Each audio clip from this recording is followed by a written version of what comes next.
Hello, welcome back to the Gothic Literary Society. I'm Charlotte Leesman, and today we are talking about a piece of Gothic entertainment, and that would be The Village by M. Night Shyamalan.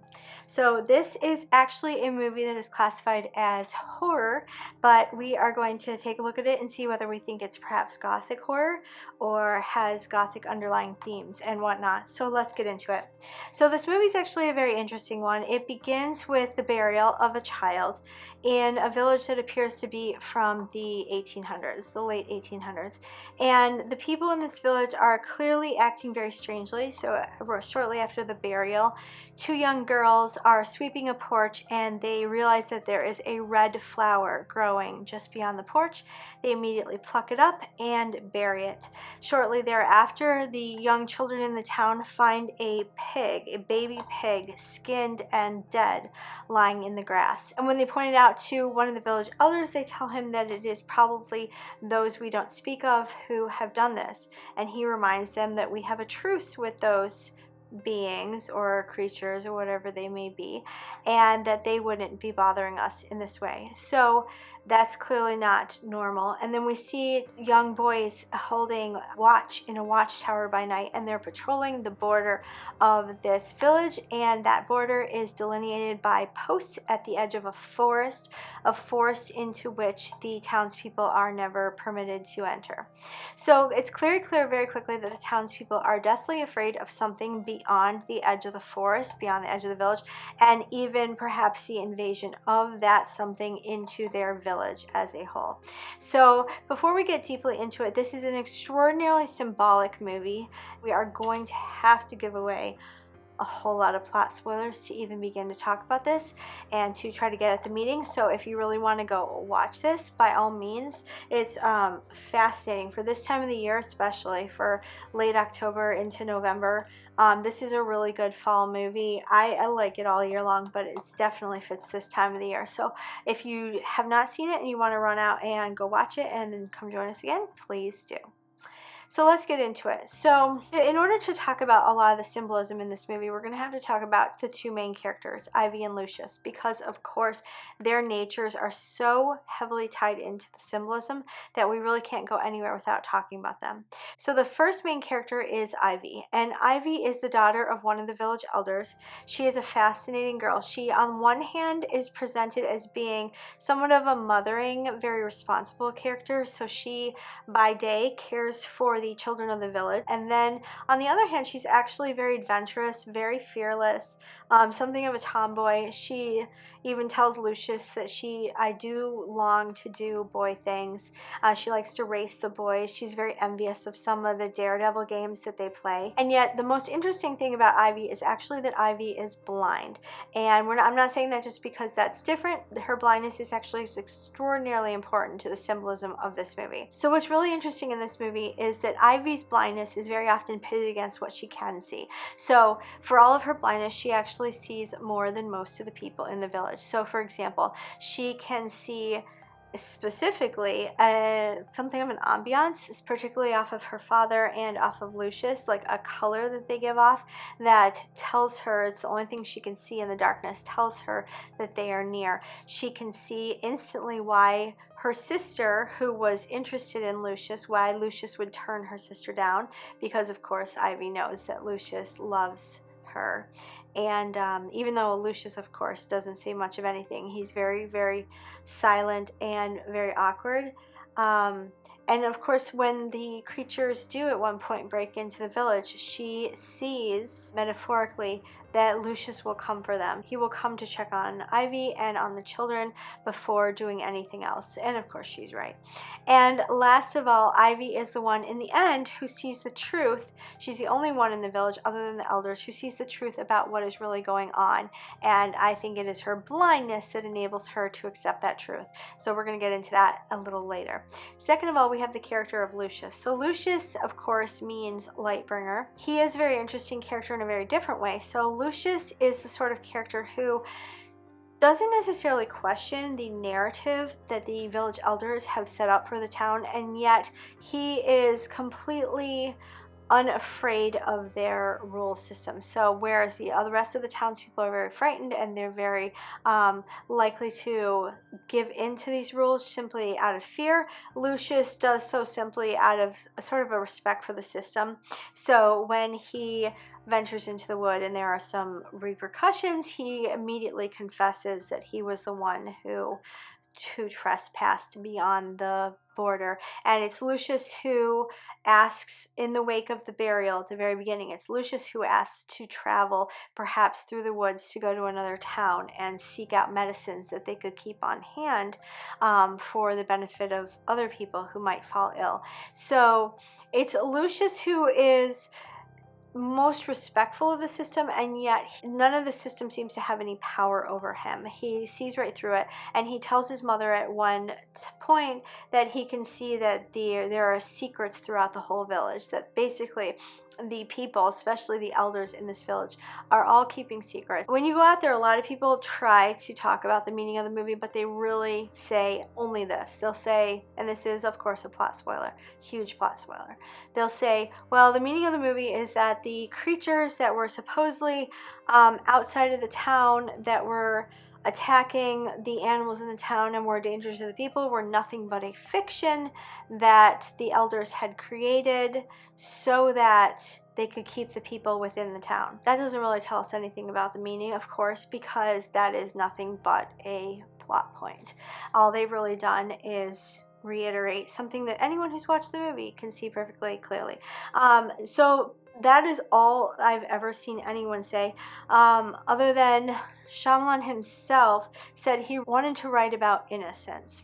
Okay, so in one sense this movie is about innocence, and we'll get to that in a minute, but you need to be careful whenever you take the word of a creator about when they're asked the meaning of their work. They will always obfuscate, or they will duck out of the question in some way, because when it is a symbolic movie, symbolism is used only for two reasons. Number one, it is because allegory and symbolism sits more deeply with people and resonates at a very deep level, but simultaneous with that, and number two, they won't understand it. So what it does is it cloaks the truth from those who are not enlightened enough to understand it. So always, that is the point of symbolism, is to hide the truth in ways that resonate more deeply with people. And of course, it makes it more fun for those who, like me, enjoy digging into symbolism and riddles. It makes it more fun for us to ferret out the answer. However, it is always meant to cloak the truth. So when he says that it is a movie about innocence, that is only a very faint shadow of the truth. And I mean the sort of shadow that sheds absolutely zero light on what it's actually about. I think that this movie is an allegory about religion, especially Christianity, and about the extent to which it imprisons people and scares them into separating themselves from the world and from perhaps higher enlightenment. Of course, do I agree with this? Not necessarily, but I believe this is what Mr. Shyamalan is putting forth. So I'll tell you why I believe this. First of all, the village is run by a group of elders. The term elders is rarely used outside of a religious context. At least I've never heard it. And second of all of these elders have begun this village. We learn this throughout the movie. They began it because each of them suffered some terrible loss. So what happened was each of them had a loved one who was murdered in a very violent way, and that's how they met. They all met in group counseling, and Ivy's father, who at the time was a history professor at the University of Pennsylvania, he came up with this idea of how about we separate from the world and we go off and form this primitive style village in which we will hopefully stave off any subsequent disaster like the ones that we have all suffered. So they're, in a sense, trying to hide from suffering in this sequestered village. I think this is the way some people view religion. I don't necessarily view it that way, but I believe, and I have heard others allude to it this way as well. And next, I also believe it because he alludes very commonly throughout the movie to the color red. So the color red is referred to as, quote, the bad color, especially by the children, but it is what the village terms the bad color. The only historical context I know of for red being a bad color is in certain Christian contexts. So if you think about like Hester Prynne in The Scarlet Letter, of course, the red letter that she was forced to wear was meant to allude to her adultery. Or, for example, in prior generations in some Baptist circles, they would comment on red lipstick or red shoes being sinful or evil, which, of course, they did not get from the Bible. But the point is, this was often, the idea was that red was in some way an evil or sinful color. And so I've never heard any other historical context use that color that way. So I do in fact believe that that is a reference probably to Christianity. I think he could be talking about religion as a whole though. And then of course, third and lastly, when Ivy actually does go, so what happens is Lucius is gravely injured and she picks up on the idea he had formerly had to go to the villages beyond the woods and to try to find medicine. So she ends up going in his stead. Obviously, he can't go anywhere, and to try to get medicine to save his life. And so she travels through the wood. And when she finally emerges on the other side, what happens is that Ivy encounters two wildlife rangers. So we learn that the village is actually in this wildlife preserve, and we hear from the rangers that they have an agreement with the government, with the federal government, not to ever allow airplanes to fly over this airspace. So they're perpetuating this myth very, very deliberately. So I believe what Shyamalan is saying is that through all of these symbols, there is this very concerted effort by those in power to keep the people ignorant of some level of what he thinks is perhaps higher truth or a more enlightened way of understanding the world, and that to keep them in ignorance and to keep them fearful of what is perhaps beyond the church or, you know, the demons of the world will keep them under control. So that's what I do believe this movie is about. And what I will say on a final note, what's really interesting about Ivy is that it's, I believe her blindness is what enables her to see the truth, the higher truth more easily, because she's blind to the physical realities of the village or the religion or however you want to look at it. Because she is physically blind to that, she is more spiritually aware and open to the higher truths that he believes are out there to be had. It's very interesting that Lucius is the one who is pursuing and trying to bring this, usher in this light bearing and this truth into the system, and that it is Ivy who is primed and ready to receive it. And what's interesting in the end, two things that people comment on is that when Ivy's traveling through the woods, first of all, she goes partway with a couple of companions, and they eventually freak out and leave her. They were never meant to go all the way, of course, because the village elders cannot risk having all the townspeople knowing that what's outside of the village. But they go partway with her, and she takes with her a bag of magic rocks. And she, of course, knows they're fake, and we see from her actions that she knows they're fake after the boys leave, and she dumps them on the ground. But she tells them that they will be protected with her because they will be carrying these magic rocks. And so what that tells me is that Ivy has, from everything her father has revealed to her and has told her about the falsehood that's been perpetuated in this village, it has left her with the belief system that the village elders were in fact correct in keeping the people in ignorance. So she is perpetuating that lie through the use of the magic rocks, whereas another character might perhaps have just told them what she had learned. She does not. She intentionally keeps them in the dark. And second of all, she actually encounters one of the creatures in the wood. And of course, it is another village member. I won't give that away if you haven't seen it, but she encounters a creature and she knows it is stalking her through the wood.